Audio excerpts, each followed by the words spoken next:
আল্লাহর পক্ষ থেকে।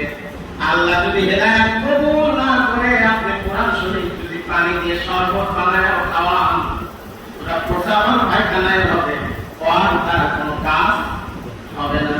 ও মুখে বলতে পারে আমি মুসলমান, ও মুখে বলতে পারে আমি ইসলাম মানি, ও মুখে বলতে পারে আমি কোরআনকে ভালোবাসি, কিন্তু আল্লাহর পক্ষ থেকে যদি হিদায়াত না আসে, ওর লিবাসই শুধু দেখা যাবে, কাজে কর্মে গেলেই দেখা যাবে ইসলাম বিরোধী, দ্বীন বিরোধী।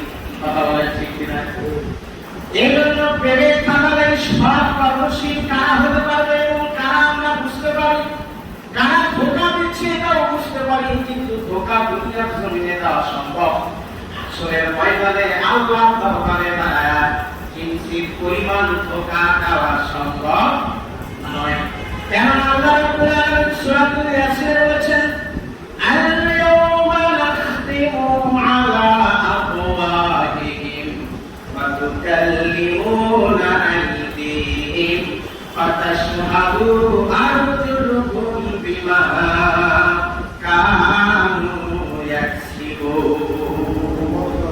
সেদিন মিজান যখন খাড়া হয়ে যাবে, মানুষ আল্লাহ রাব্বুল আলামিনকে ধোঁকা দিতে চাইবে, অস্বীকার করবে আল্লাহ আমি কিছু করিনি, আমার তো এটা হয় না, দেওয়ানা আমি দেই নাই, আমি কেন, আমি তো খুব ভালো মানুষ ছিলাম, এটা অন্য কেউ করছে।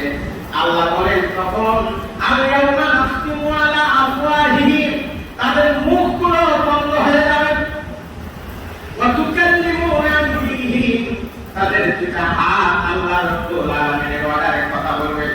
সুবহানাল্লাহ। আজকে এই দুনিয়ায় যে হাতে আপনি অন্যায় করছেন, যে হাতে আপনি জুলুম করছেন, নির্যাতন করছেন, সেই দিনে হাত আল্লাহর দরবারে কথা বলবে, আপনি যতই মুক্ত অস্বীকার করেন কোনো লাভ হবে না। আল্লাহ বলেন কথা সাধু আরজুলুহুম, তাদের দুইটা পাও সেদিন কথা বলবে।